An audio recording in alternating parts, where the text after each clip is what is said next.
नमस्कार, मैं शारदा सिंह, पूर्व माध्यमिक शाला सिंघिया, जिला कोरबा। आज मैं आपको खाद्य श्रृंखला की TLM बनाने की विधि बताऊंगी। इसके लिए जो आवश्यक सामग्री है वो लगेगा एक चार्ट पेपर, कुछ पिक्चर्स लगेंगे जो मैंने कटिंग की हुए हैं और कुछ पिक्चर्स ऐसे भी हैं जिनको मैंने खुद स्वयं बनाए हुए हैं।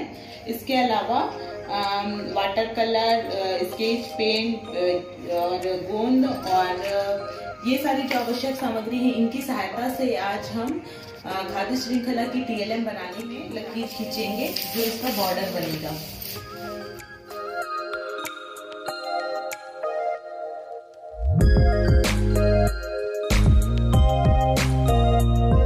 तैयार हो गया है। अब यहाँ हम सबसे पहले प्रकार की सहायता से एक गोला बनाएंगे। गोला आप बीच में बनाएंगे।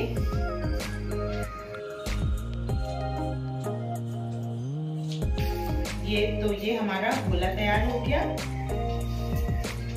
अब इसमें हम कुछ डिजाइन्स डालेंगे इस तरीके से।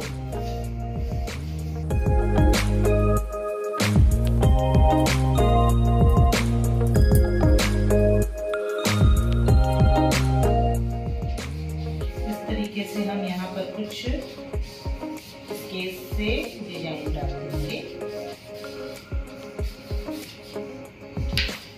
अब यहाँ हम लिख देते हैं खाद्य श्रृंखला।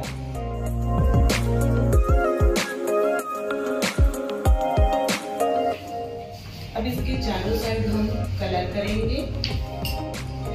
कलर के लिए हम ऑरेंज और येलो ले लेते हैं।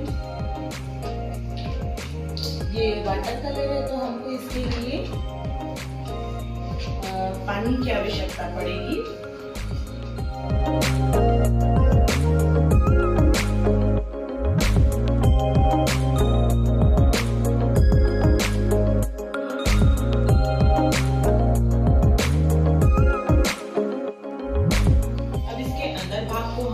येलो कलर से करेंगे।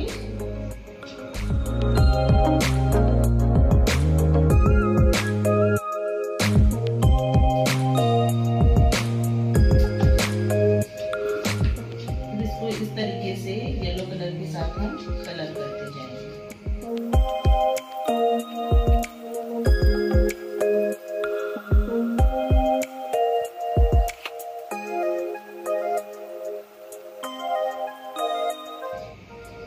ये जो फूल है येलो कलर का है और ये सूर्य को इंडिकेट करेगा, क्योंकि हम जानते हैं कि सूर्य जो है प्रकृति में ऊर्जा का मुख्य स्रोत होता है।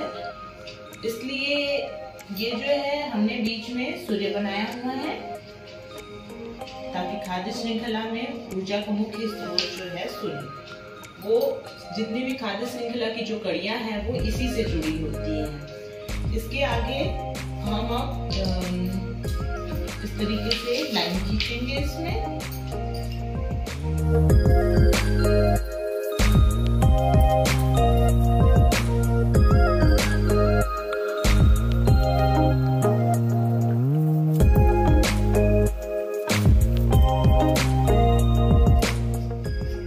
ये अलग से सूर्य हमने यहाँ पर बना लिया है और इसको हम इसके ऊपर डालेंगे ताकि ये ज्यादा सुंदर लगे।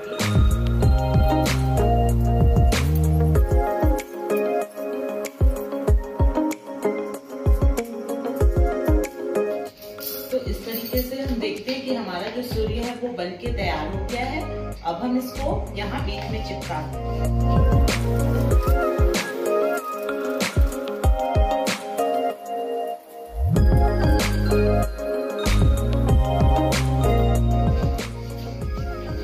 गोंद जो है हम बीच वाले पोर्शन में ही लगाएंगे ताकि जो बीच का पोर्शन है वो चिपक जाए और ये जो किनारे का भाग है वो थोड़ा उभरा हुआ आए ताकि ये ज्यादा अच्छा लगे।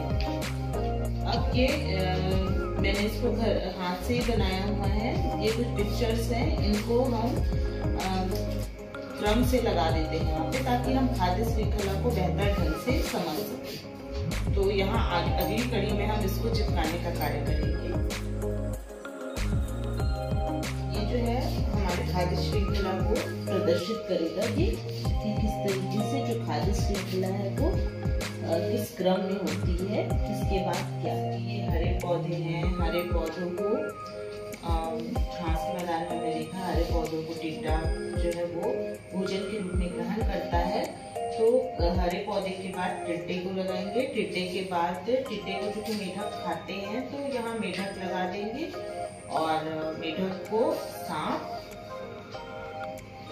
तो इस तरीके से हम इसी क्रम में इसको रखते जाएंगे, सांप को चील। और फिर उसके बाद जब ये जो सर्वोच्च मांसाहारी जीव है जैसे चील हो गया, बाज हो गया, ये जब इनकी मृत्यु हो जाती है तो इनकी मृत्यु के पश्चात इनको सड़ाने का काम कवक करते हैं। तो अंत में हम इस कवक को चिपकाएंगे। तो इस तरीके से हमारा ये एक खाद्य श्रृंखला बन गया। अब हम इसको भी इसी क्रम में चिपका देते हैं।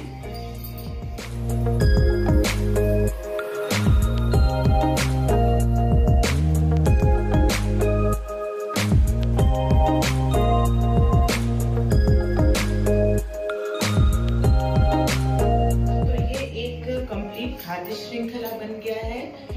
ये जो है घास के मैदान की खाद्य श्रृंखला है। जो सूर्य का प्रकाश है उससे हरे पौधे अपना भोजन बनाते हैं। इन घास को टिड्डे खाते हैं, टिड्डे को मेढक, मेढक को सांप, सांप को बाज और बाज की जब मृत्यु हो जाती है तो जीवाणु और कवक जो है वो उनको सड़ाने का कार्य करते हैं। तो इस प्रकार से एक खाद्य श्रृंखला पूरी होती है। इसी तरीके से हम विभिन्न स्थानों की खाद्य श्रृंखला का अध्ययन करेंगे, जिसमें कौन सा जीव किसको खाते हैं इसको हम देखेंगे। इसके आगे हम और बनाते हैं।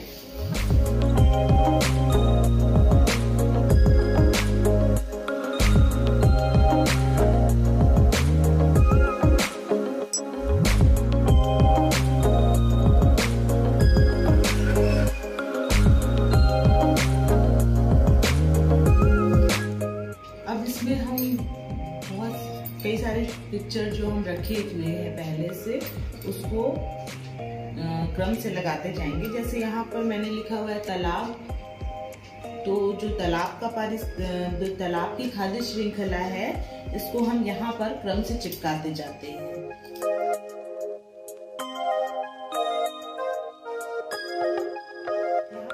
तालाब की खाद्य श्रृंखला बनाई हुई है। तालाब की खाद्य श्रृंखला में सबसे पहले उत्पादकों के रूप में हरे पौधे आते हैं जो कि अपना भोजन स्वयं बनाते हैं।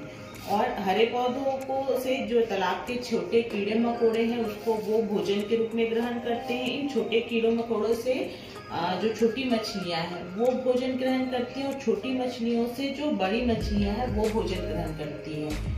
तो इस प्रकार से तालाब की खाद्य श्रृंखला है वो पूर्ण होगी। इसके आगे अब हम वन का पारिस्थितिक तंत्र बनाएंगे।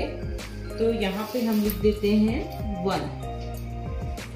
वन के पारिस्थितिक तंत्र में जैसे कि हम देखते हैं कि जो घास है, बड़े पौधे हैं, वो वहाँ पे उत्पादकों के रूप में कार्य करते हैं जो कि सूर्य के प्रकाश का सीधे उपयोग करते हैं। यहाँ पर शाकाहारी जीव जो होते हैं हिरण होते हैं। हिरण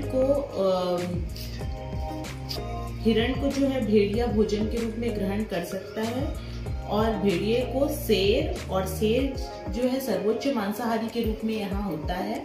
और शेर की मृत्यु होने के पश्चात जो जीवाणु और कवक हैं वो उनको सड़ा करके पुनः मिट्टी में मिला देते हैं और अपघटन कर देते हैं। तो इस प्रकार ये वन की खाद्य श्रृंखला यहाँ पर बन जाती है।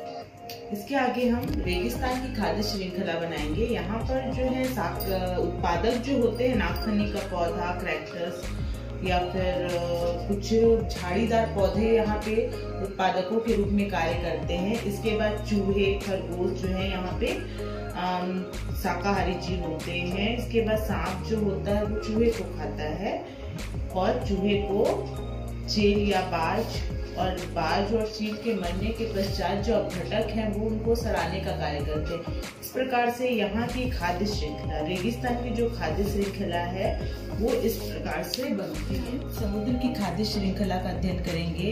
समुद्र में जो जूप्लैंक्टन और फाइटोप्लैंक्टन होते हैं, इनसे भोजन के रूप में जो समुद्र की छोटी मछलियाँ होती हैं वो भोजन ग्रहण करती हैं। इन छोटी मछलियों को जो डॉल्फिन है वो भोजन के रूप में ग्रहण करती है, और डॉल्फिन मछली को जो बड़ी मछलियां जैसे शार्क हो गई और वेल जो हो गई, ये मछलियां भोजन के रूप में ग्रहण करती हैं। इस प्रकार से ये समुद्र की खाद्य श्रृंखला इस तरीके से पूरी होती है।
तो इस तरीके से हम देखते हैं कि जो हमारा TLM है खाद्य श्रृंखला का, वो अब पूरी तरीके से पूर्ण हो चुका है।